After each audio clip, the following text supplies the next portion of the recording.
爱他美销量冠军卓奥，自护卓越可见。本节目由豪华长续航混动 SUV 沃尔沃全新 X70 赞助播出。赫莲娜 No.1 抗老精华水，一瓶补水、补油、补精华，补出你的饱满自透光。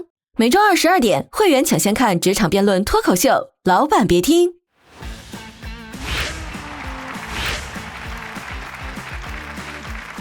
你是不是有话想对老板说又不敢说？你是不是觉得付出和回报总不成正比？你是不是在想为什么加班的总是你？那今天你就来对了，我们开麦。欢迎各位，大家好，我是主持人毛倩文。我们这里呢是一档聚焦职场人热点话题的创意辩论节目。本季我们将进行6进3的3场初赛，以及3进1的1场决赛。从6位职场辩手中选出一位，不仅能为打工人发声，也能拿捏领导和规则的职场 carry 王。今天我们邀请到了31位能整活、超敢说、懂破局反套路的职场人，一起成为老板别听的同事，用你们毒辣的眼光选出今日能替代万千职场人发声的那个他。欢迎所有的同事们！同时，今天我们还挖来了2位跨行业的精英作为观察员，从不同的视角考察我们的参赛辩手。首先，让我们欢迎从律政圈跨界来辩论圈，用最温柔的语言抓住最隐蔽的漏洞的罗意涵，欢迎！欢迎把前半生写成职场教科书，50岁勇闯自媒体战场的逆袭姐刘楠，欢迎！欢迎2位今天一起来，老板别听上班喽！也想问问2位啊，老板别听。刚听到的时候有些什么样的感受啊？我觉得今天在座的各位，我们特别像拉了一个小群聊，而这个群聊是老板没有权限进来的，就是你不要听。然后我相信这个群聊，我们今天在这里的表达可以成为每个人的一个小的安全树洞吧，所以大家在这里畅所欲言。我反倒觉得这是利用老板的逆反心理啊，老板别听，那我可要去听听。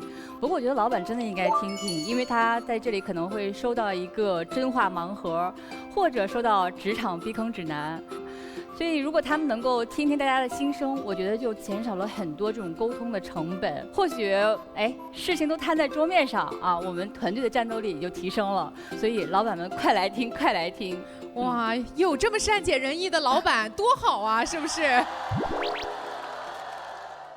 接下来我为大家介绍一下咱们比赛的赛制规则。我们今天将会有2位辩手参加比赛，共进行2场辩论，由31位同事、2位观察员和主持人可以根据选手的表现进行投票。第1轮由31位同事投票，总计31票；第2轮由主持人加入投票，总计32票。最终观察员会综合今日的辩手整场表现，各投出5票观察票。2场辩论的累计票数最多的辩手将成为本场的胜者，晋级决赛。接下来话不多说，有请出今天的第1位辩手。这个方案还可以再优化，资料发你了，记得查收。不哭不哭不哭！哎，你看这是什么？我是大宇哥，精准计划全盘的职场掌控者，我的职场由我来定义。我们开麦，老板别听。Hello， 大家好，大家好，我是明星雨，我是一位职场妈妈，本职是工程师，也是一位自媒体博主。接下来我们要欢迎今天的第2位辩手。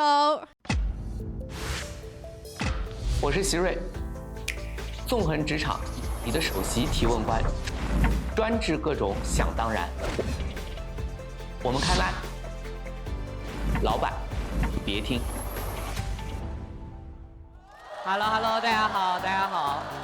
我是主动脱离职场，以为收获自由，但发现比起老板不放过自己，自己不放过自己，才更可怕的在职场当中有心得体会的席瑞。欢迎席瑞，欢迎2位。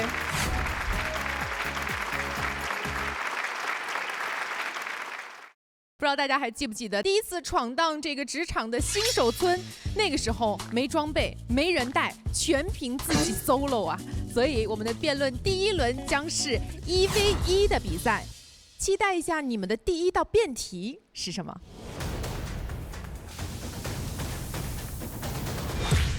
在35岁这个职场阶段，到底是危机还是转机呢？两位可以看一下啊，在我们观察团的手中有2个文件夹，里面呢分别有正方和反方。那两位到底谁先选择文件夹呢？咱们来玩个小游戏啊！台下有31位同事，他们都挂着工牌，两位各自选择一位同事，让他们告诉你他身上的工牌的编号是几号，编号更靠前，谁就来先选择文件夹。我选这位小妹妹，67。我选这里有一位天选之子，85。这位67号更靠前一点，由心雨来首先选择文件夹。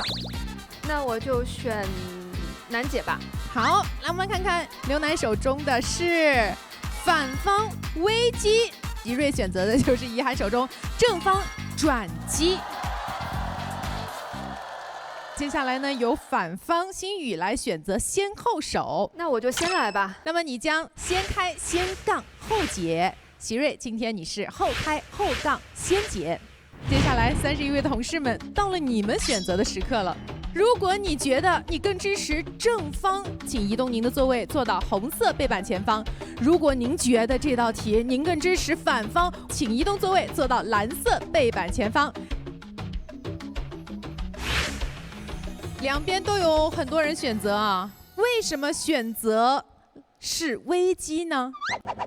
脑洞很大的那位小姐姐来。大家好，我是来自互联网行业的 HR。此前的话，互联网行业是一个高速的增长期，但是在这些年呢，这个降本增效啊，现在是大的潮流。但是过往的很多互联网的老兵啊，没有合适的岗位。那在这样的冲击之下，我觉得35岁这个年龄坎是一个危机。哎呦 ，HR 来说这个话，不得不说有点权威了。不过这边还有很多人选择转机啊。大家好，我是做销售的。对于我来说，35岁它是一个转机，因为35岁我已经积累了很多年的经验。很多老板呢需要像我这种有经验的销售。对于我来说呢，我跟着一个老板已经工作了10几年，老板对我的信任和我自己的能力，就是目前我最吃香的原因。说实话，我没有办法去预判我的未来，但是我觉得，只要你敢做，你完全可以，就是说有能力的话，不管说是35岁、45岁还是50岁，你都是一个转机，都是一个新的开始。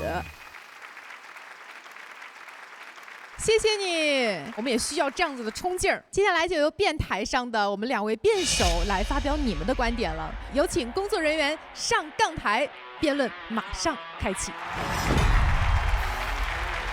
有什么话想要对对方说的吗？尽情的笑吧，一会儿你就笑不出来了。好的啊。心雨今天穿了红色的衣服，我相信是为我的胜利庆祝。哇，一个比一个狠呐，这是。首先将要开启2位的立论环节，各有180秒钟的时间。心雨先开先杠，180秒钟计时开始。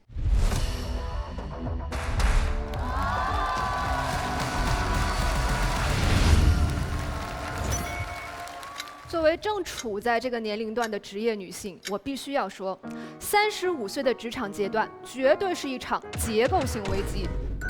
35岁意味着什么？新陈代谢速率大幅下降，慢性炎症风险飙升。我们的精力、体力甚至脑力，这些职场打拼必备的能力都在断崖式下跌。28岁那年，我可以连续几个晚上干数据和报告。昨天晚上彩排到10点，我腿就开始软了。32岁那年10月，我还穿着单裤，如今西裤里面套着米膜裤，根本顾不上什么上镜胖不胖。30岁那年，我的体检报告只有1条，如今36岁12条。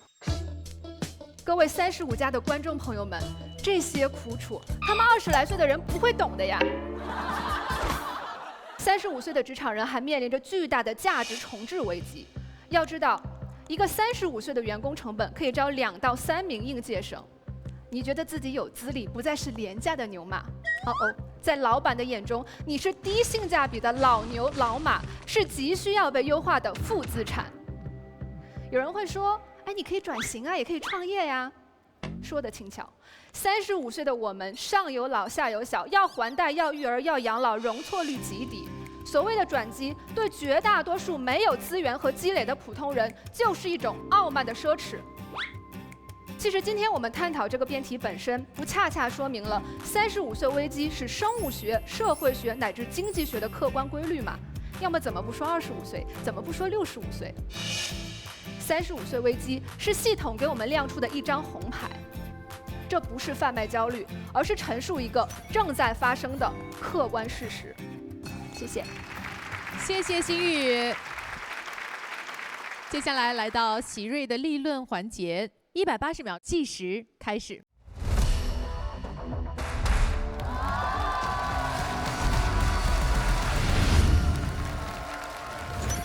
我觉得这个辩题很有趣啊。60岁的人呢在想退休，35岁的人呢在焦虑自己没工作。命运很幽默啊，那工作到底被谁干了呢？35岁是危机还是转机？我觉得这个题目根本不应该问我们打工人，对不对？天要下雨，娘要嫁人，你要踩我，我能咋办？这道题问的不应该是作为企业的管理者和背后的企业文化吗？我们的人生节奏非常匆忙，总是在赶路。18岁高考一结束，从来没有探索过世界和自己兴趣的我们，就非得选一个专业。22岁大学一毕业，对五险一金都还懵懵懂懂的我们，就要选一个行业。好不容易咱们兢兢业业干了10年，伴随着一步走错就完蛋了的恐吓，啪，突然告诉我们说，哎，你要被优化了。为什么？哎，因为你体力下降了，因为你比应届生贵了。我请各位思考一个问题，是什么样的企业会觉得35岁成为你我职场的危机？是什么样的企业在宣判这个年纪就已经快成为了我们职业生涯的终点呢？我觉得很简单，一家没有成长性的企业嘛。不是你我的35岁不值钱，是这家公司认为我们在这里累积的10多年的经验、人脉和能力，通通不值钱。各位，这是这家公司的危机。我跟各位一样，也有对工作稳定性深深的担忧，甚至一夕之间，我也原地毕业了。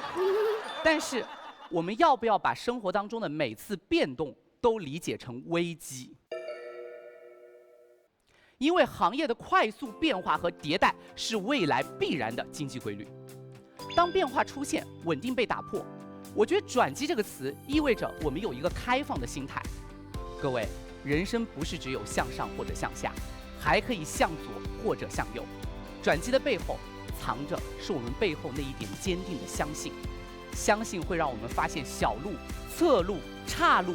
当你穿过去，我们才会发现人生有一片旷野。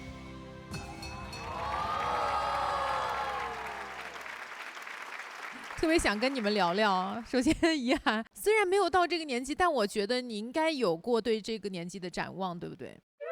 这个辩题的话，我可能会选危机这个点。刚才听完这个立论之后，席瑞给了我在主观方面更大自信的感受吧，因为他拆解的特别好的一点是一个对于危机的反义词进行了一个定义，就是他把稳定的这个点给提出来了。那刚才他给了这个企业一个新的定义，就是那它不是一个有成长性的企业，不待在这样的企业的选择本身反而可能是一个好的选择。所以我觉得这2步的拆解是比较有说服力的。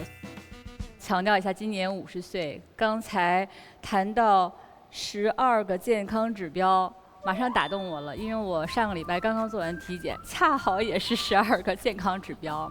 但是呢，我内心仍然站转机，打动我了。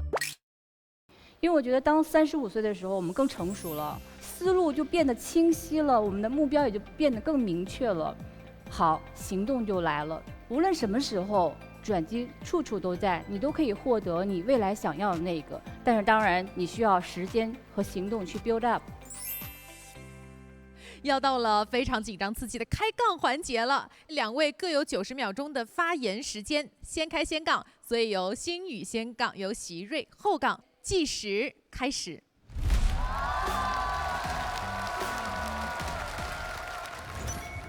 对方辩友不过20几岁，还没经历过35加危机，有什么发言权？对呀，对方辩友35岁，你经历过20岁的迷茫、焦虑，没有人脉、没有判断力、没有资源的年代，为什么你对你所获得的一切却视而不见呢？我认为我获得了很多，但老板不这么想呀。那么我问你，努力就一定会有结果吗？为什么在职场面对危机，努力就一定会找到转机？我没有说努力一定会有结果。因为危机转机是由我们对变化所下的定义和视角决定的。我特别好奇对方辩友，如果35岁就叫职业生涯的危机，那45岁怎么办？55岁怎么办？您的职业生涯还有多少年的危机？你这么喜欢下定义，我告诉你，新华字典对转机的核心释义就是在困境当中可能会出现变化的关键点，也就是说变化是可能出现，但困境是根本前提。这是不是说明转机的前提一定是危机？不对哦，我们今天讨论就是到底要把这个变化定义成危机还是定义成转机。我特别好奇，您把它定义成危机，难道你认为由恐惧所驱动的力量才是职场当中成就自我的方法吗？说的太长了，我听不懂。你看，这就是35岁职场带来的判断力，他知道哪些问题应该回答，哪些问题应该躲避。确实，35岁是有经验，但是经验是会过时的。在信息爆炸的时代，经验是不具备时效性的。漂亮，35岁的经验会过时，学习过的知识会过时，但是你的学习方法和掌握一门新的领域的实践方式会不会过时？您今天站在台上如此的内核稳定，和我之间进行辩论，我相信这就源于你跨领域过程当中掌握的方法论，而这个东西不会过时。谁说我内核稳定？我现在十分紧张。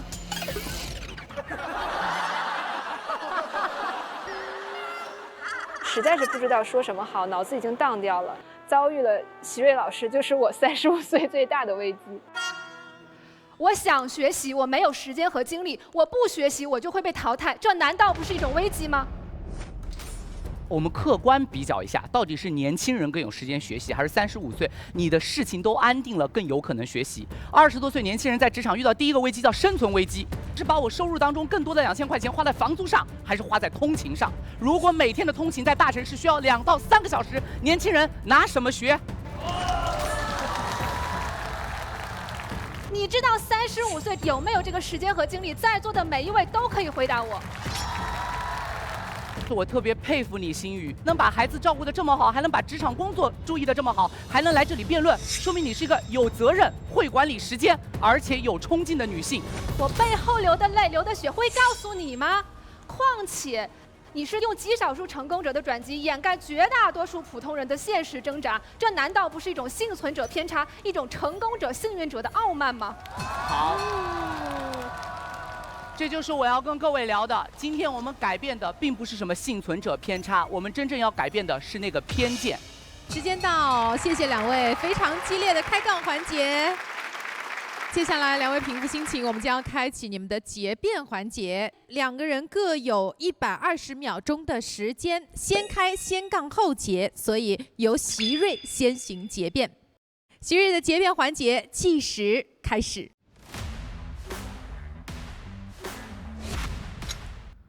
对方把35岁说成是体力不支、经验失效、家庭拖累、前路断绝。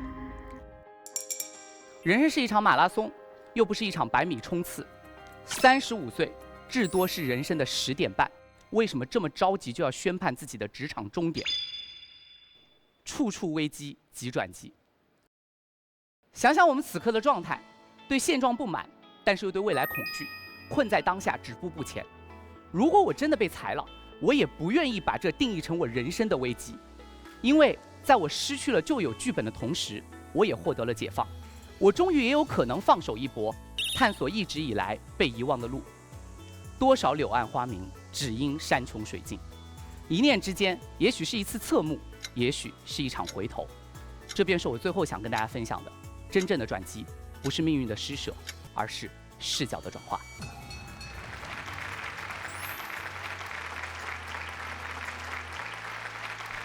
谢谢席瑞。接下来到心宇的结辩环节，120秒钟计时开始。对方便有描绘了一个充满转机的美好世界，但那更像是互联网为职场牛马定制的专属滤镜，人均优秀，人均成功。但今天，我想请大家直面35岁危机，这绝不是消极和不思进取，恰恰相反，这是我们为所有职场人争取机会和权利所做出的最有效努力。会哭的孩子有奶吃。正因为35岁危机的客观存在被更多的政策制定者看到，才有越来越多的公司开始尝试取消年龄门槛。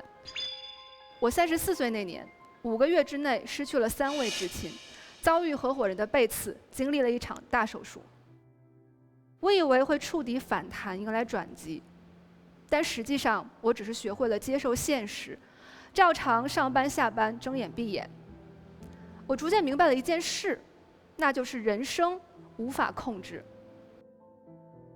否则，为什么还有那么多一生勤恳的普通人，在35岁后被迫陷入困境？我们能做的，不是等待转机，而是让危机的巨浪穿过身体，带着伤痕，继续往前走下去。所以，我想对所有正在经历35岁危机的同龄人说，没关系，不用强迫自己必须逆风翻盘。正视危机，与危机共生，承认危机，方能寻求破局。谢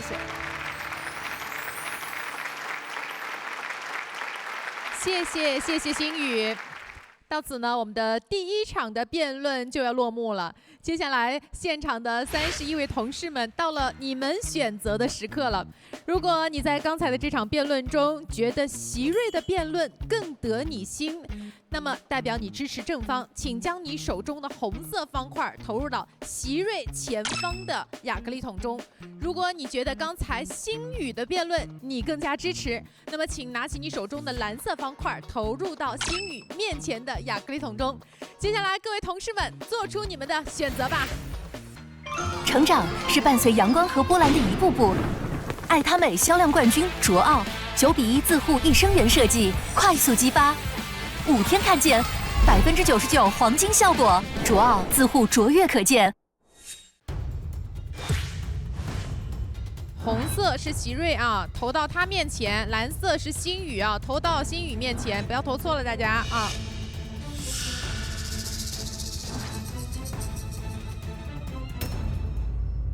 好的，现场的同事们的投票已经结束了。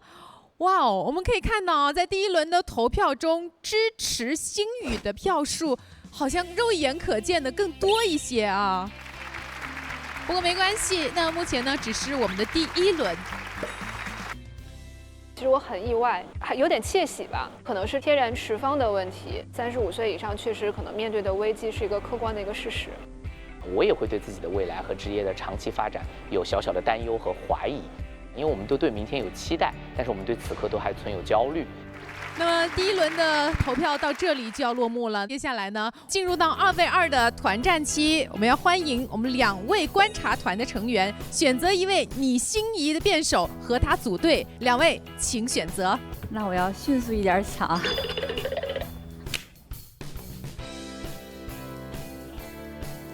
2位观察团的成员为什么选择这位辩手？我相信我来了之后，这个心语一定会泰山崩于前而不变的。而且，我也认为能跟我欣赏的人打一场辩论的话，是我的荣幸。我觉得我一定向偶像靠近，我是一个慕强的人，而且我觉得这种迅速、精准，天哪，神一样的存在，实在是太佩服了。那么接下来呢，我们将要进入到2 v 2的团战赛。首先，让我们来看一下你们的辩题是什么。女强人人设是搞事业的最佳 buff， 还是给自己的紧箍咒呢？我现在手中有2个文件夹，里边分别是正方和反方。接下来奇瑞的组合来选择，您想要哪个文件夹呢？选一个跟我衣服颜色不同的吧，好不好？好，蓝色的文件夹。席瑞选择的是正方，那么星宇这边是反方。抽到反方的，你想选择先手还是后手？那就后手吧。接下来我们有20分钟的时间准备，请我们2组的辩论队员到你们的备战间，20分钟之后再见。先要取个队名儿，有啥想法，楠姐？男女搭配，干活不累。哎，我觉得挺好，啊因为这个真的吗辩题不是正好讨论女强人吗？哦，对呀，他们那儿2个都是女生，咱但们这儿是这像队名吗？你觉得？男女搭配队。哎，可以，队名，来。好。姐姐说的都对，可以吧？太棒了，好有创意。看看我们的思路怎么拆题。我觉得有几个关键词啊，一个就是很瞩目的这个女强人嘛，第2个就是人设。人设这个其实我觉得也很重要，我就觉得前面那个女特别刺眼，本身就是一种刻板印象嘛。这不是一个假的人设，这不是你自己拼过来的吗？而且你正好也就成就了今天的你。它后面还有个关键词，我们要论证是最佳 buff， 对面可能会跟我们扣字眼，就是为什么是最佳。你看那个《西游记》里面紧箍咒是唐僧念给这个孙猴子的，我们这个是自己选择我要成为谁，对吧？所以我觉得它最大的不同就是我们是自己选的，自主性对，和还是说是别人给的，对关键词应该就是这些。对，我觉得这几个点够了。哎，要不我们看一下 AI 有没有什么？我们看有没有就是论点呀，什么方面的补充。其实它这个。给出来这个正方论点蛮好的，我觉得比反方论点还要有用。我觉得这个很好，你可以不喜欢女强人，但你一定在受益他们创造的世界，拿你身上多适用啊！开杠手把这句话说出来。走吧，走吧，加油，加油，冲！我们会赢的。20分钟的时间到了，让我们看看2队准备的如何了。让我们用掌声把他们请回辩论台，欢迎2队。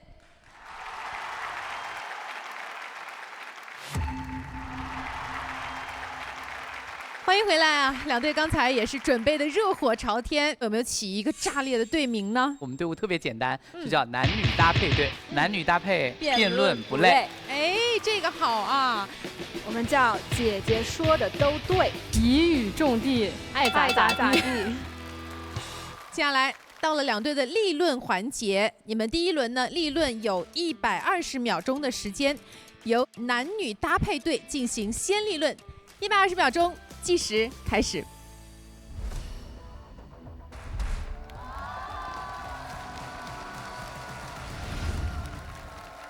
女强人真的只是个人设吗？不，她是敢闯敢干、负责任、够靠谱的代名词。她已经成为现实，成就了我的现在。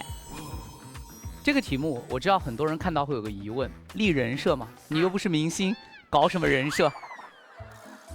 但其实人设就是我们的社交面具。它无处不在。当面具是别人硬扣给你脸上的时候，那叫枷锁，那叫紧箍咒。但是当面具是我们自己主动选择戴上去争取力量的时候，那就是 buff。其实这个人设是你夺回定义权的一次反击，因为在漫长的历史里面，一个女人应该是什么样子，她的定义权从来不在女人手里。是温良恭俭让，是贤妻良母，是干得好不如嫁得好，这才是最沉重、最无形的紧箍咒。女强人人设就是在打破这种紧箍咒，而且我觉得女强人不光不会限制你的行为模式，她还可以改变别人解读你的语法。自此之后，你的野心、竞争、果决都不再需要理由，也不用担心被误解。这不是 buff， 什么是 buff？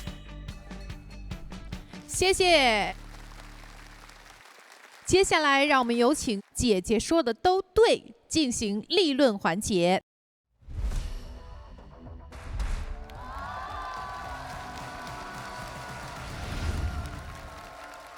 首先，我想问问大家，你们听过男强人吗？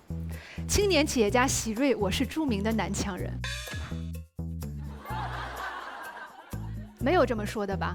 那为什么一位取得同等成就的女性，就要被冠上女强人的名号呢？看似褒奖的背后，潜藏着一个残酷的逻辑预设，那就是强大本不属于女性。其次，女强人这个设定无形之中剥夺了女性的个人特质，好像要在职场生存下去，你就必须精明强干、情绪免疫，永不示弱。试想，你富有同理心，温柔善解人意，却因为不符合强的预期而被质疑，不够有魄力。你兢兢业业把握每一个细节，在高压之下流露出疲惫，却被指责，终究还是女人，这合理吗？我们女性应该是多彩的、绚丽的，应该拥有根据自身特质选择管理风格和处事方式的自由。刚才对方提到了定义为你们争取主动权的这个点，他们都是搞成了事业之后被外界扣上了这个帽子，他就会给你虚构一种强制性的2选1。而且定义这件事情，你以为拿到了主动性，实际上你很难不受任何社会环境、社会文化、社会规则的影响。我们走的是下一步。谢谢两位，接下来进行2队的开杠环节。各有90秒钟的发言时间，先开先杠，由男女搭配队先杠，由姐姐说的都对队后杠。开杠环节计时开始。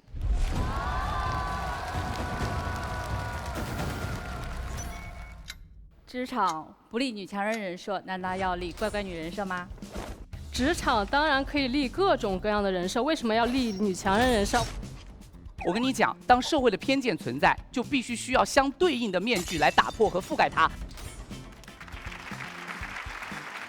所以您方认为，我可以定义女强人的这个特质，不是哦。实际上你可以这样定义，社会也可以这样定义，两个定义之间是不是有冲突？你怎么解决？解决是不是成本呢？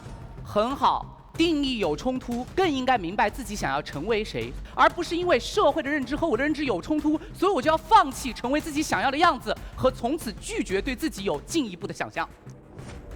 一个词语的定义从来是由社会共识决定的，不是我们今天几个人在辩论场上就可以重新夺回的。况且在偏见面前，我却要重新去定义，这难道不是一种受害者有罪论吗？那么我想问一下，如果你方认为女强人是职场的最佳 buff， 你把专业度放在哪里？贴一个女强人这样抽象的人设，难道不是在靠贴标签博眼球吗？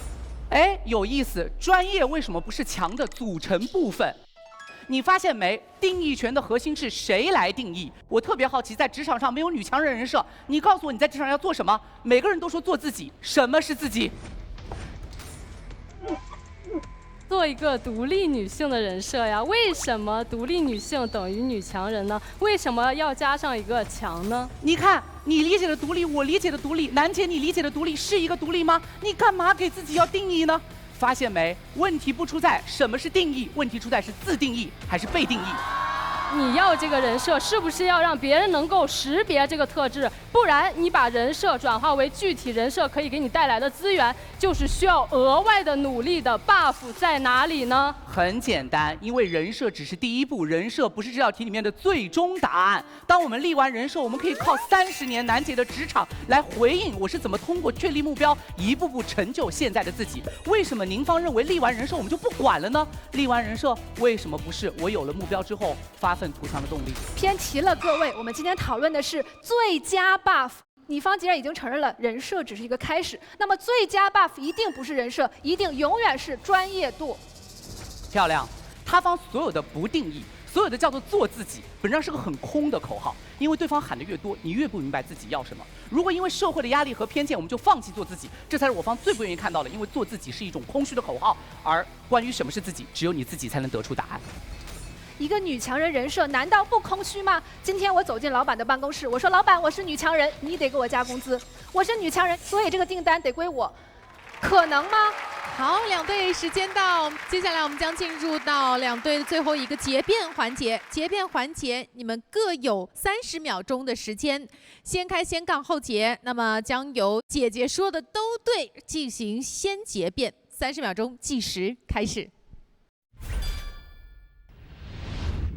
刚才我们一直在聊定义的事情，那好，为什么强就得是我女性搞事业的一种姿态？谁定义的强？我们的后面的一半辩题是不是还有自己的紧箍咒？我自己我的生活和职场是挂钩的吗？不是挂钩的。所以刚才我们一直在强调，你偷换了我拥有的权利和义务的一个概念，并且它让女性你要承担这种证明我是强者的义务，凭什么呀？律师告诉你们，权利无需任何成就证明。所以今天我们反对的从来不是女性要强大、要独立、要搞事业，我们反对的是女强人这个影射着偏见的标签。它让我们忘了女性可以既坚强又柔软，既果敢又脆弱。我可以在职场上挥斥方遒，也可以在生活中肆意流泪。真正的 buff 来自于丰盈的内心和扎实的能力，而不是一个需要刻意去伪装的人设。摘下女强人这项华丽的紧箍咒，我们才能获得真正自由的成长。谢谢姐姐说的都对。接下来由男女搭配队进行你们的解辩环节，30秒钟计时开始。漂亮，女人既可以是什么，又可以是什么。这句话说起来很轻松，可是到底什么才是真正的你呢？对方同学说，真实的自己要既能柔软又要刚毅。那什么是真实的自己？职场开始遇到困难，那个退缩的你是不是真实的你？长久以来被规训到不敢争取的你，害怕冲突的你，是不是真实的你？如果这些是，那为什么在想象当中那个果敢、坚毅、充满力量的强人，不可以成为你自己？他是未来的，现在在沉睡的你。心理学上讲自我实现的预言，叫先扮演再成为。女强人这个人设，其实是你向自己发出的最郑重的邀请函。我们不是在扮演一个不是你的角色，我们只是在提前预知那个更好的自己。感谢两队带来的精彩结辩。那至此呢，我们的辩论环节就全部落幕了。现场的同事们，接下来又到了你们做选择的时刻了。如果您更加支持反方，请将方块投入到他们面前的亚克力桶中。如果你更支持正方，请将方块投入到他们面前的亚克力桶中。好的，我们的同事们已经做出了他们的选择。那接下来呢，我也把我的这一票投出。好，谢谢我们所有的观察团，谢谢。好的，2轮辩论结束了。那么也想问问2位观察员，从第1轮的观察到第2轮的正式加入辩论，心态应该完全是不一样的吧？跟席瑞搭档，我实在是太幸运了，没有出太多的力气，从他身上学到了很多，尤其是快速的、稳准狠的抓住对方的漏洞啊，并且你的话不仅是逻辑，还带来了非常多的情绪上的共鸣。我觉得第1轮在听2位辩的时候，其实更多的是看见吧，像在读新闻一样，可以看到双方的一个立场，包括他们为我们展示的精彩的观点的交锋。第2轮的话，自己就感觉更加在场了，就具身的参与到其中的时候，其实你会发现很多观点都是2面可以讲的嘛。所以是挺有趣的一个过程。我想问一下心宇，你曾经有没有过类似我要给自己贴上一个什么标签的经历，以及对于这件事情是怎么想的吧？其实我小的时候我就很羡慕电视剧里的女强人，所以有段时间我也是用这样的目标去要求自己。但是在当了妈妈之后呢，面临着职场和家庭的这个双重的压力，外界还要用女强人这个标签来要求我的时候，我内心特别的拧巴，内耗会加剧。我想对所有的女性说，其实人生可能有很多选项，职场也未必是你的选项，你可以选择生活，然后你可以选择去做任何其他想做的事。因为就像席瑞在上一个辩题中说的，人生或者职场它不是一个100米赛跑，它是一场马拉松。然后我想问席瑞，如果不考虑你的预设立场，你的天然立场是什么样的？可以跟我们大家分享一下吗？其实辩手最怕被问到真实是什么想法啊！在拿这个辩题之前，我真实的立场，其实是跟心宇同一边的啊。我自己也是认为这个多少是有一点刻板印象在里面。但是在我打了之后，我有一个感觉，就是其实你看，我们今天聊的是职场话题，有些的职场已经进步到了，比如说扁平化的管理、公开透明。但是有一些职场可能还在权力关系当中，有老板的一言堂有这种各种各样的问题。所以我们说人跟人的职场处境不同，但我觉得辩论的好处是什么？因为辩论不是找一个答案，而是在不同的情景里面，我们看见问题，看见不同人的境遇和选择。那接下来我们要有请2位观察员来做出你们的选择了，你们手中1人5票，接下来请投票。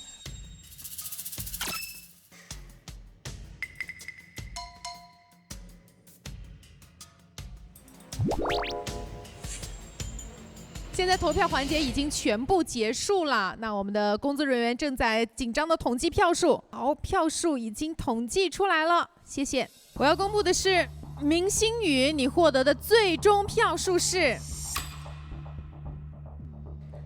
30票，恭喜。席瑞，你获得的最终票数是43票，恭喜席瑞晋级决赛！恭喜席瑞，此时此刻可以晋级决赛，角逐最终的职场 carry 王了。有什么样想说的？这么多支持你的同事们，我努力争取决赛，把更多打工人的困境都说出来。我发现他不仅在辩论上、语言表达上，还有整个逻辑的能力这方面非常的厉害。